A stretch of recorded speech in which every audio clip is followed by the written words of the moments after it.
South India shopping mall the wedding మంత్ర సరికొత్త wedding collection south India shopping mall.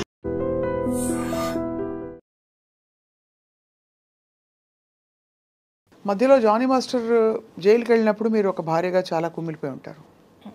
అంటే because case పర్యవసానాలు తర్వాత ఎలా ఉన్నా కూడా భర్త మామూలుగా కొనసాగుతున్న జీవితంలో ఒక సామాన్యుడు వెళ్ళి జైలు పాలవుతే చాలా కష్టం. మీరు వెళ్ళి చూశారు కదా జానీ మాస్టర్ని, ఎలా ఫేస్ చేశారు సుమలత మీరు ఆ టైంలో? మ్యామ్ నేను ఫస్ట్ నుంచి కూడా నాకు ఎక్కువ ఎమోషనల్ అయిపోవడం, ఎక్కువ ఏం జరిగినా సరే నా మంచికే అనుకుంటాను. ఏం జరిగినా సరే ఓకే ఇది జరగకుండా ఇంకా ఏదైనా పెద్దగా ఉండొచ్చేమో, సో దీంతో ఆగిపోయిందేమో. ఇప్పుడు మ్యామ్ ఇప్పుడు ఆ అమ్మాయి వచ్చింది, పెట్టింది, మాస్టర్ జైలుకి వెళ్ళారు, ఏమో ఇంకా వేరే స్టెప్ ఏదైనా చేసి ఉంటే ఇక్కడికి ఆగిపోయిందేమో అనేది నా ఇంటెన్షన్. ఏం జరిగినా నా మంచిగా అనుకుంటాను. సో దాన్ని బట్టి మనం స్ట్రాంగ్గా ఉండాలి. మనం ఏం తప్పు చేయనప్పుడు మనం ఎందుకు భయపడాలి? నేను ఫీల్ అయ్యేది అది. నేనేం తప్పు చేయలేదు, నా హస్బెండ్ ఏంటో నాకు తెలుసు. నేను ఇప్పుడు ఒక వైఫ్ వచ్చి బయట చెప్తుంది అని అంటే రేపు అది రాంగ్ అయింది అనుకోండి, నన్నే కదా అంటారు. ఖచ్చితంగా తప్పున్నా నువ్వు సపోర్ట్ చేసావు అనే కదా అంటారు. సో నేను అది అంత చిన్నపిల్లనా? నేను దేనికి సపోర్ట్ చేస్తున్నానో చేయలేను అంత చిన్నపిల్లనా? నాకే 2 పిల్లలు ఉన్నారు. చిన్నపిల్లని కాదు ఖచ్చితంగా. కానీ మధ్యలో ఇక్కడ ఒకటే క్వశ్చన్ ఏంటంటే వాళ్ళిద్దరి మధ్య ఒక రిలేషన్షిప్ అని చెప్పడానికి మీ దగ్గర ఇన్ఫర్మేషన్ ఉంది. ఎందుకంటే మీరు కూడా అమ్మాయిని కన్విన్స్ చేసి వీళ్ళిద్దరికి పెళ్లి చేద్దామని అంతవరకు వెళ్ళిన విషయం ఉంది కాదు మ్యామ్. నువ్వు పెట్టుకోవద్దు. నువ్వు ఎందుకు మాస్టర్ ఒక హస్బెండ్ 2 పిల్లలు ఉన్నారు. సో నువ్వు ఈ ఏజ్ నీకు అట్రాక్ట్ అవ్వచ్చు, లేదా ఆ లగ్జరియస్ లైఫ్ చూసిండొచ్చు, కార్లు కావచ్చు, ఇచ్చే ఇంపార్టెన్స్ కావచ్చు. ఇప్పుడు డాన్సర్కి ఇచ్చే ఇంపార్టెన్స్ ఒకటి ఉంటుంది, అసిస్టెంట్ కొరియోగ్రాఫర్కి ఇచ్చే ఇంపార్టెన్స్ ఒకటి ఉంటుంది. వాళ్ళు ఎక్కడో వెళ్ళి తింటుంటారు, వీళ్ళు ఏంటంటే మాస్టర్ దగ్గర తింటారు, మాస్టర్కి వచ్చిన ఫుడ్ని తింటారు, సపరేట్ కార్ ఉంటుంది. సో మ్యామ్ నేను ఒకరికి ఇంపార్టెన్స్ ఇస్తున్నానంటే అందరి దృష్టి ఎక్కడ వెళ్తుంది? అక్కడే వెళ్తుంది. సో ఆ మనిషి ఏం చేస్తారు, నాకు ఇంపార్టెన్స్ వచ్చింది అనే ఒక ఫీల్కి వెళ్ళిపోతారు. ఇంకొకటి నేను చెప్పాలనుకుంది, ఢీ షోలో పర్ఫార్మెన్సెస్ చేసుకునే ఒక అమ్మాయిని తీసుకొని వచ్చి డైరెక్ట్గా ఒక పెద్ద పెద్ద హీరోస్ ముందు నిల్చోబెట్టి ఛాన్స్ ఇచ్చినప్పుడు కష్టం అనేది ఎక్కడా తెలియలేదు. ఇక్కడ ఈ రోజుల్లో ఒక పెద్ద హీరో దగ్గర వర్క్ చేయాలంటే చాలా స్టేజెస్ దాటి రావాలి. కానీ ఇక్కడ ఈ అమ్మాయికి ఏంటంటే డైరెక్ట్ ఢీ షో నుంచి direct Dhanush sir, Charan sir, NTR sir, ఇట్లా చాలా మంది దగ్గర పెద్ద పెద్ద హీరోస్ దగ్గర వర్క్ చేయాలి. ఎందుకు అంత ఆపర్చునిటీ ఇచ్చారు జానీ మాస్టర్ దానికి? అంటే వర్క్ నచ్చింది, ఇచ్చారు. ఓకే మన దగ్గర చేస్తే బాగుంటుంది. ఇప్పుడు ఎవరైనా మంచి డాన్సర్ కావాలనే కదా అనుకుంటారు. సో అలా పిలిచారు. మాస్టర్ చిన్న చిన్న సాంగ్స్ చేసే స్టేజ్ అప్పటికి అయిపోయింది. సారీ, చిన్న చిన్న సాంగ్స్ అని నేను ఎప్పుడు చెప్పకూడదు, ఎందుకంటే అన్ని సాంగ్స్ ఒకటే. అర్థమైంది. హీరోస్ ఎక్కువ ఫేమ్ ఉన్న హీరోస్ దగ్గర మాస్టర్కి ఛాన్సెస్ రావడం స్టార్ట్ అయింది. సో అప్పుడు ఆ అమ్మాయి అక్కడే వర్క్ చేస్తుంది కదా. మాస్టర్ ఏ హీరో దగ్గర ఉంటారో ఆ అమ్మాయి అక్కడే వర్క్ చేస్తుంది. సో ఆటోమేటిక్గా ఆ అమ్మాయి పెద్ద హీరో దగ్గర నుంచే స్టార్ట్ అయింది తన కెరియర్ అనేది. ఇండస్ట్రీకి రావడంతోనే విజయ్ సార్ పెద్ద పెద్ద హీరోస్తోనే చేసింది వర్క్. అవును, నేను అడిగేది అదే. అంటే మీరు ఎందుకు ఇన్వాల్వ్ అయ్యి తన దగ్గరికి వెళ్లాల్సి వచ్చింది? నువ్వు నేను ఒకరోజు పిలిచాను. మనసు పడిందా తను? నేను పడింది, అదే కదా నేను అంటున్నాను. నేను ఒకరోజు రిహార్సల్కి వెళ్ళాను, షూట్కి రిహార్సల్స్కి వెళ్తుంటాను. నేను వెళ్ళినప్పుడు ఆ అమ్మాయి నన్ను చూసి భయపడ్డము, ఎందుకో కొంచెం ఇన్సెక్యూర్గా ఫీల్ అవ్వడం, నేనేదో ఐడెంటిఫై చేసి తను ఏదైనా అడుగుతానేమో, ఏదో ఒకటి సంథింగ్ నా దగ్గర ఉన్నప్పుడు కొంచెం ఎక్కువ రాదు. సరే అని చెప్పి నాకు కొంచెం వియర్డ్గా అనిపించింది బిహేవియర్. అప్పుడు నేను మాస్టర్కి చెప్పాను, తనని దూరం పెట్టు, తన వల్ల నీకు ప్రాబ్లం వస్తుంది అని చెప్పాను. నేను అప్పుడే చెప్పాను. నేను మాస్టర్ వచ్చి లేదు అలా ఏం కాదు, మంచి అమ్మాయి, హార్డ్ వర్క్ చేస్తుంది, మంచి అమ్మాయి. మాస్టరే అన్నారు మంచి అమ్మాయి, హార్డ్ వర్క్ చేస్తుంది అని అన్నారు. తర్వాత రంజితమే సాంగ్ అప్పుడు స్ట్రిక్ట్గా చెప్పాను, ఆ అమ్మాయి వద్దు మన దగ్గర. ఎందుకనంటే నాకు మాస్టర్ దగ్గర ఉన్న అసిస్టెంట్ కొరియోగ్రాఫర్స్, డాన్సర్స్ నాకు కాల్ చేసి, వదిన ఆ అమ్మాయి చాలా ఎక్కువ చేస్తుంది, మాస్టర్ ఇచ్చే ఇంపార్టెన్స్ని తను వేరే వేలో తీసుకెళ్తుంది, సో జాగ్రత్త అని చెప్పి నాకు చాలామంది డాన్సర్స్ కాల్ చేసి చెప్పారు. అప్పుడు నేను మాస్టర్ కాల్ చేసి, ఈ అమ్మాయి మన దగ్గర వద్దు, మాస్టర్ ఎంతైనా చేయనివ్వండి, నేను వన్స్ ఒకసారి వద్దు అని స్టాండ్ తీసుకున్నానంటే మాస్టర్ దానికి కట్టుబడి ఉంటారు. స్టార్టింగ్లో ఒకవేళ అటు ఇటు డిస్కషన్ జరిగినా అట్ ద ఎండ్ మాస్టర్ నన్ను ఎప్పుడు క్రాస్ చేసి వెళ్ళారు. అంటే తను చెప్పేది నిజమే అని నమ్ముతారు. సో అలాగా వద్దు అని అనుకున్నా మా అమ్మాయిని పక్కన పెట్టేశాను. తర్వాత తను పుష్ప 2లో వచ్చింది అనేది. ఇప్పుడు పుష్ప 2లో కూడా అమ్మాయికి ఎలా వస్తుంది చెప్పండి? జానీ మసూదిగా చేస్తేనే. పుష్పలో చేసింది ఆ అమ్మాయి, 1లో చేసింది, తర్వాతనే కదా నీకు 2లో కూడా అవకాశం వస్తుంది. నువ్వు అవకాశాల పరంగా తను జానీ మాస్టర్ అసిస్టెంట్గా చేసిన ఈ విషయాలు అవన్నీ అది ఒప్పుకుంటున్నారు అందరూ. ఇక్కడ 2 పాయింట్లు. ఒకటి, ఇష్టపూరితంగా కానీ అయిష్టంగా కానీ వీళ్ళిద్దరి మధ్య ఒక రిలేషన్షిప్ ఉందా? ఆ రిలేషన్షిప్ని భరించలేని ఒక భార్యగా మీరు కూడా నలిగిపోయి ఉంటారనే విషయం కూడా సమాజం మాట్లాడుకునే వాళ్ళు గుర్తిస్తారు. బికాజ్ ఎంత లేదన్నా మీరు ఎన్ని వైపులా అందరూ వచ్చి మీకు చెప్పినా కూడా మీకు అది బాధే కదా. ఇప్పుడు ఒక ఆడపిల్ల వచ్చి దూసుకొచ్చేస్తుంది, తను మీ ఆయన్ని డైవర్ట్ చేస్తుంది అని అంటే it's very painful for any wife. చాలా సఫర్ అయ్యాను మ్యామ్ ఆ అమ్మాయి విషయంలో, చాలా సఫర్ అయ్యాను. వాళ్ళ మదర్కి ఆ అమ్మాయికి చాలాసార్లు నేను కాల్స్ చేశాను. మీరు చేసే తప్పు, మీరు బియాండ్ ఎక్స్పెక్ట్ చేస్తున్నారు, మీ కెరియర్ ఇది కాదు, మీరు వచ్చిన దేనికి, మీరు ఒక అసిస్టెంట్ కొరియోగ్రాఫర్గా వచ్చారు, మీ పని మీరు చేసుకున్నారా, వెళ్ళిపోయామా, ఇలానే ఉండాలి అని నేను ఆ అమ్మాయికి చాలాసార్లు చెప్పాను. పిలిచి మరీ చెప్పాను, ఇంటికి కూడా పిలిచాను. నా దగ్గర లేదు అసలు అలాంటిది ఏం లేదు నాకు అని అంటది. అక్కడికి వెళ్ళి మళ్ళీ తన ఫ్యామిలీ ప్రాబ్లమ్స్ అన్నీ చెప్పడం స్టార్ట్ చేసి, మా మదర్ నన్ను టార్చర్ చేస్తుంది, మీరే నన్ను సేవ్ చేయాలి మాస్టర్, ఇంకా నేను మీ దగ్గర అయితే నేను ఇది కూడా ఒకటి, ఎందుకు మాస్టర్ రిలేషన్ అని ఎందుకు అంటున్నారనంటే, అమ్మాయి స్టార్టింగే రావడం ఎలా వచ్చిందంటే, మా మదర్ నన్ను చాలా టార్చర్ చేస్తుంది, నన్ను చిన్న చిన్న బట్టలు వేసుకోమంటుంది, నేను ఇంట్లో నాకు పిచ్చిలేస్తుంది, నాకు ఏం చేయాలో అర్థం కావట్లేదు, నేను షూటింగ్కి వచ్చినప్పుడు నేను హ్యాపీగా ఉంటున్నాను, సో నన్ను మీ దగ్గర నుంచి పంపకండి, నన్ను మీ దగ్గర నుంచి తీసేయకండి, నేను మీ దగ్గర సేఫ్గా ఫీల్ అవుతాను, వేరే మాస్టర్ దగ్గర ఎక్కడ కూడా నాకు ఆ సేఫ్టీ లేదు అని మాస్టర్ దగ్గర ఆ అమ్మాయి ఏడ్చిన రోజులు చాలా ఉన్నాయి. మీరు చూసారా?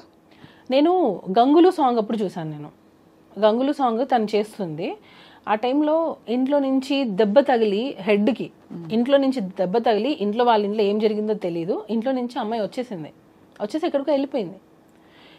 ఈమె మాస్టర్ అంటే షూటింగ్ అని చెప్పి వచ్చేస్తుంది ఒక్కొక్కసారి. నాకు కూడా మా ఇంటికి వస్తే మా మమ్మీకి చెప్పొద్దు నేను మీ ఇంటికి వచ్చింది అంటది. ఎందుకు మీ మమ్మీకి ఎందుకు చెప్పొద్దు అని అంట. లేదు చెప్పొద్దు, నేను బయట ఉన్నానని చెప్పాను, మీరు చెప్పకండి అని. నాకు అప్పుడే ఈ అమ్మాయి ఇట్లా ఇంట్లో ఒకటి బయట ఒకటి చెప్తుంది అని నేను అప్పుడే ఖచ్చితంగా చూసేవాళ్ళకి పేరెంట్స్ పాయింట్ ఆఫ్ వ్యూ నుంచి చిన్నపిల్ల ఇండస్ట్రీకి ఏదో వచ్చింది, ఒక పెళ్ళైన మాస్టర్ తోటి అఫ్ కోర్స్ ఆయన మెంటర్ అయ్యి తనకి బ్రేక్ ఇచ్చిన వ్యక్తి అయినా కూడా ఎక్కువ ఇన్వాల్వ్ అవుతుందని ఒక ఆందోళన ఉంటుంది కదా సుమలత, మీకు తెలుసు కదా ఎలా ఉంటుంది. బహుశా ఇంట్లో వాళ్ళు అందుకని ఆపేవారేమో, తెలియదు మనకి. ఎక్స్పెక్ట్ చేస్తే పేరెంట్స్ ఏదైనా పర్లేదు, నువ్వు ఎలాగైనా ఏదైనా పర్లేదు, నీ కెరియర్ సెట్ అవ్వాలని పేరెంట్స్ ఎంకరేజ్ చేస్తే ఇక్కడ జరిగింది అదే. ఇంకొకటి ఫోక్సో 16 years అని అంటున్నారు. ఇన్ని ఇయర్స్లో మీ మదర్కి ఏం తెలియకుండా ఉంటుందా? యాజ్ ఏ వైఫ్గా ఇప్పుడు మనం అడిగారు మీరు ఎంత సఫర్ అయి ఉంటారని. యాజ్ ఏ మదర్గా ఆమెకు తెలీదా వాళ్ళ పిల్ల ఎక్కడికి వెళ్తుంది, ఆ అమ్మాయి ఎక్కడ వెళ్తుంది, ఏ షూటింగ్ చేస్తుంది అని తెలీదా ఆ అమ్మాయికి? ఖచ్చితంగా. అంటే మీరు అడిగే క్వశ్చన్స్ లాజికల్గానే ఉన్నాయి డెఫినెట్గా. అంటే అంత తెలియకుండా ఇన్నేళ్ళు ఏం చేయకుండా ఊరుకుంటారా పేరెంట్స్ అని అడుగుతున్నారు, అంతేనా? తెలిస్తే మీ ఇంటికి వస్తేనే వాళ్ళ మదర్ ఆ అమ్మాయి చాలాసార్లు మా ఇంటికి వచ్చారు, వచ్చి ఏమనేవారు, మాట్లాడుకోవడం, డిస్కషన్స్ నార్మల్గా కెరియర్ గురించి ఇలా. నేను ఒకసారి దీని గురించి కూడా వాళ్ళ మదర్ని పిలిపించాను ఇంటికి, మీ అమ్మాయి ఇలా చేస్తుంది కొంచెం చూసుకోండి. తనకి ఇతర ఇంట్రెస్ట్ ఏమైనా ఉన్నాయా జానీ మాస్టర్ తోటి ఇంకా కొంచెం క్లోజ్ అవ్వాలని? కానీ అదే కదా మేము ఇంటెన్షన్. ఆడియో ఒకటి లీక్ అయింది, విన్నారు కదా? విన్నాను. అదే అంటే మీ నోట విందాం. దానిలో క్లియర్ కట్గా తను ఏం చెప్పింది, నేను మాస్టర్ని ప్రేమిస్తున్నాను, పెళ్ళి చేసుకోవాలనుకున్నాను, అక్కకి తెలిసిపోయింది అని చెప్పింది. క్లియర్ కట్గా ఉంది దానిలో, నేను ప్రేమించాను, పెళ్ళి చేసుకోవాలనుకున్నాను, అక్కకి తెలిసిపోయింది. ఆడియో ఎలా వచ్చింది బయటికి? అది ఎవరో లీక్ చేశారు మ్యామ్, నా సైడ్ నుంచి. ఎందుకంటే అది వెళ్తే అక్కకి తెలిసిపోయింది అనే విషయం ఎవరే ఇతర కోరియోగ్రాఫర్స్కో ఎవరికో వెళ్ళి ఉండాలి, ఫ్రెండ్స్కి వెళ్ళి ఉండాలి. వాటర్ బాయ్తో మాట్లాడింది తను, వాటర్ బాయ్తో మాట్లాడింది ఈ డిస్కషన్. వాటర్ బాయ్ ఎందుకు రికార్డ్ చేస్తుంటాడు? అప్పటికి ఇంకా ఏమీ లేదు కదా. లేదు, యాక్చువల్గా ఏంటంటే మ్యామ్ ఈ అమ్మాయి ఫైనాన్షియల్గా మాస్టర్ని ఒక్కొక్కసారి డబ్బులు అడిగేది, మా ఇంట్లో కొంచెం ఫైనాన్షియల్గా లేదు, జీతం అది ఇచ్చేవారు కదా. సాంగ్స్ డబ్బులు వచ్చేవి కాకుండా మాస్టర్ని కొంచెం ఫైనాన్షియల్గా నాకు సపోర్ట్ కావాలి, కొంచెం వాళ్ళ చెల్లి సమ్ సివిల్స్ ఏదో చేస్తుంది, దానికి కూడా మాస్టర్ హెల్ప్ చేశారు. ఇప్పుడు నేను ఒక సాఫ్ట్వేర్ అయినా తీసుకోండి, నేను ఒకరి దగ్గర వర్క్ చేస్తున్నాను, కొన్ని సంవత్సరాలు అయ్యింది, నా ఫ్యామిలీ గురించి వాళ్ళకి తెలిసి ఉంటుంది, సార్ మా సిస్టర్కి ఇది హెల్ప్ చేయండి అని అడుగుతారు కదా. అలానే వాళ్ళ సిస్టర్కి కూడా హెల్ప్ చేశారు మాస్టర్. అలాగా ఫైనాన్షియల్ హెల్ప్ కూడా మాస్టర్ చేశారు ఆ అమ్మాయికి. ఆ టైంలో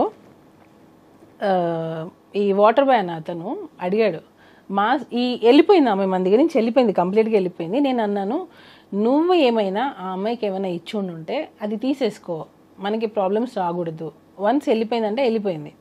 సో ఇక్కడ ఏమైనా తీసుకునేటప్పుడు ఆ అబ్బాయి, ఈ వాటర్ బాయ్ అనే అబ్బాయి త్రూ మాట్లాడి ఇచ్చామన్నమాట. ఎందుకంటే మేము ఈవెన్ మాకు అప్పటికి కేసు అవ్వలేదు, అసలు ఆ అమ్మాయితో మాట్లాడడం మాకు ఇంట్రెస్టే లేదు. సో టోటల్గా కట్ అయిపోయింది. ఆ అబ్బాయి కాల్ చేసినప్పుడు ఆ అబ్బాయి మాస్టర్ ఇచ్చుని ఉంటే అవి వెనక్కి ఇచ్చేసేయి అని అడిగాడు. అప్పుడు కూడా ఆ అమ్మాయి ఏం చెప్పింది, నేను ఇవ్వాలి అని అంటే మాస్టర్ని ఇంటికి రమ్మనండి, ఇంటికి వచ్చి తీసుకోమని చెప్పండి.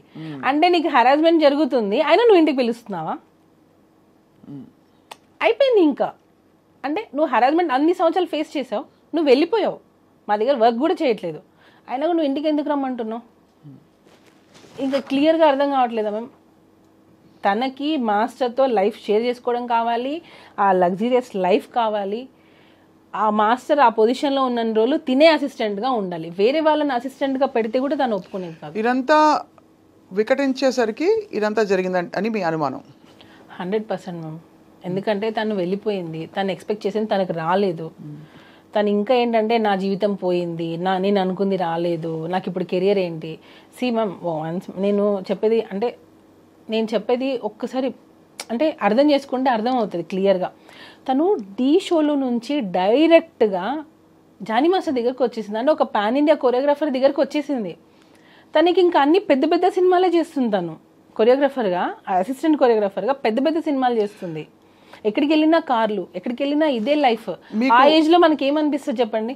కరెక్ట్ సుమలత, మీకు అయితే మీరు చూసుంటారు కదా తను ఇచ్చిన వివరణ, బయటికి వచ్చిన వాట్ ఎవర్ అలిగేషన్స్. ఆ రోజు first time she was called, అదేదో కార్డు ఉండిపోయిందని స్క్రిప్ట్ అంటారు. ఆ టైంలో ఇప్పటి నుంచి నేనే నీకు మొత్తం అన్ని అని జానీ మాస్టర్ తనతో చెప్పినట్టు, యూనో ఇవన్నీ ఏమిటి అంటే ఇవన్నీ స్క్రిప్టెడ్ అంటారు, అసలు పూర్తిగా ఫాల్స్. ఎందుకనంటే ఈ అమ్మాయి ఇప్పుడు వచ్చి ఇంత ధైర్యంగా చెప్పే అమ్మాయికి అప్పుడు అసలు ఏం నాలెడ్జ్ లేదంటారా? అంటే అట్లీస్ట్ ఇంట్లో పేరెంట్స్ కూడా చెప్పుకోలేనంత భయస్తురాలా, ఫ్రెండ్స్కి కూడా చెప్పుకోలేనంత భయస్తురాలా?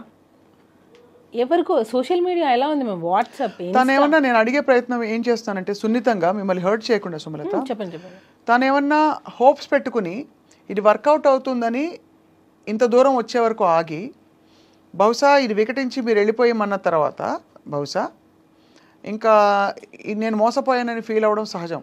అంటే ఒక రిలేషన్షిప్లో ఉండి తను ఆ రిలేషన్షిప్ ఇది రిలేషన్షిప్ కాదు, ఇన్ని రోజులు నేను కేవలం ఇలా ఉన్నానని గ్రహించుకోవడం, రియలైజ్ అవ్వడంతో ఒక్కసారిగా తను తిరగబడిందని కొంతమంది వాదన. ఇది నేను ఏది గౌరవ కోర్టు పరిధిలో ఉండేది ఏది మనం స్పెక్యులేట్ చేయకూడదు. కానీ మీరు ఇంత ఓపెన్గా మాట్లాడుతున్నారు కాబట్టి ఎటు నుంచి చూసినా ఒక భార్యగా మీరు కష్టపడి ఉంటారు. అక్కడ రిలేషన్షిప్ ఉన్నా మీకే ఇబ్బంది, లేక ఇలాంటి అలిగేషన్స్ వచ్చినా మీకే ఇబ్బంది పడింది. మొత్తం పిక్చర్లో ఎవరంటే మీరు. యాక్చువల్లీ దీనికి ఒకటే, తనకి ఏం చేసినా సరే టాప్లో ఉండాలి, అది టాప్లో ఉండాలి. అంబిషియస్, చాలా అంబిషియస్ తను. దానికోసం తను ఏం చేయడానికైనా రెడీ. ఎగ్జాంపుల్ ఇదే, ఒకవేళ నిజంగా నీకు హరాస్మెంట్ జరుగుండి ఉంటే నీ అంబిషన్ కోసమే కదా నువ్వు ఇన్ని రోజులు ఫేస్ చేసావు.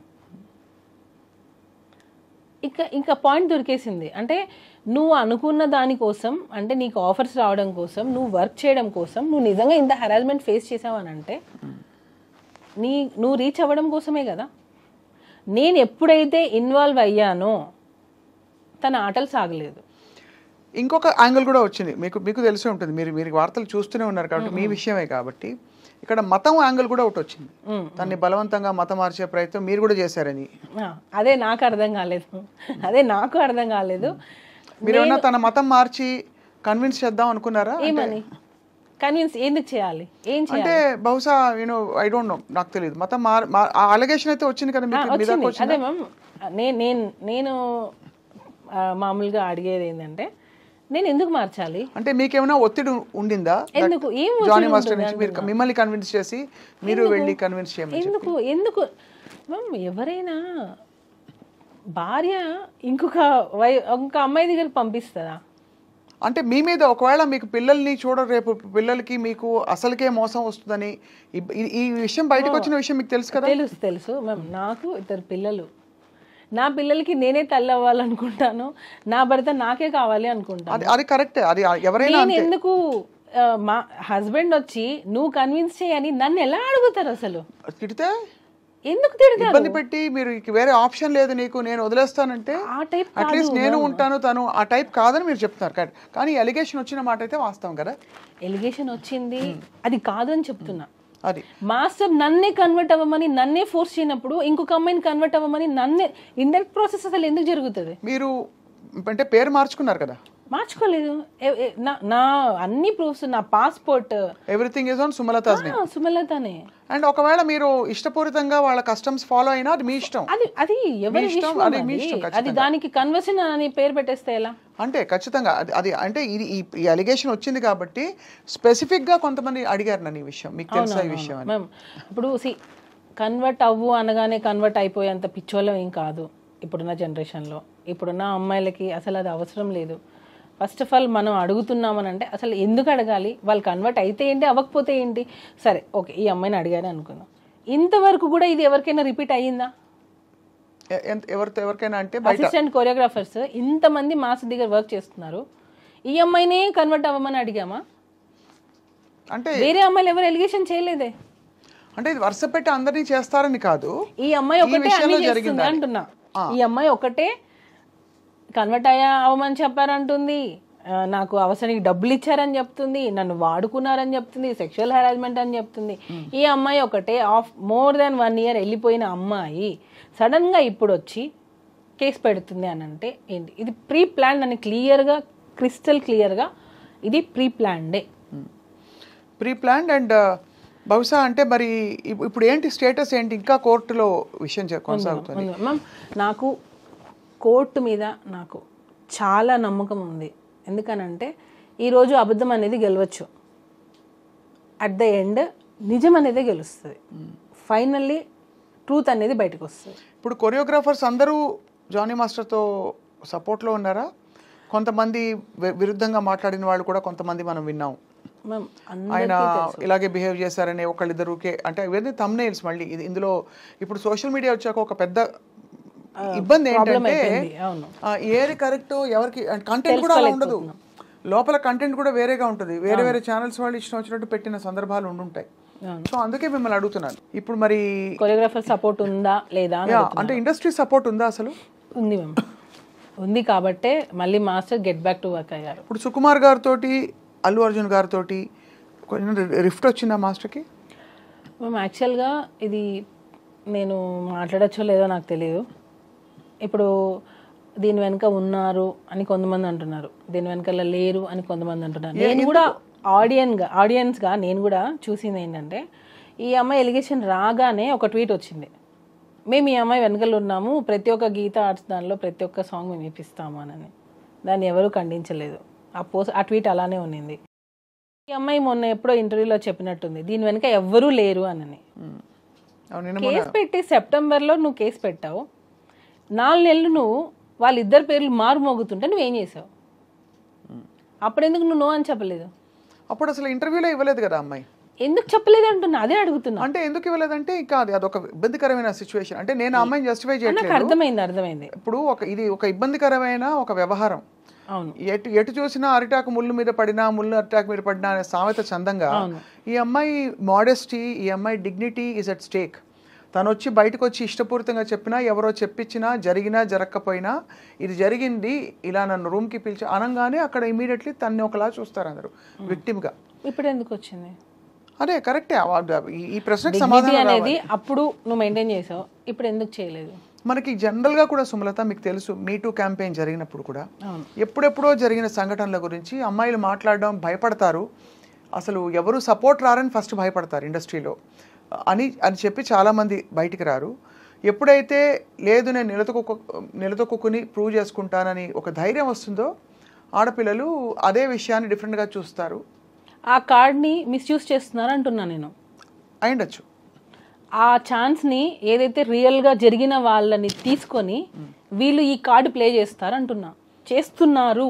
అది రియల్గా బాధపడే వాళ్ళని చూసి ఇది నేను చెప్తే ఇది వింటారు, లేడీ అనగానే అమ్మాయి అనగానే వినేస్తారు అని చెప్పే పెడుతున్నారు.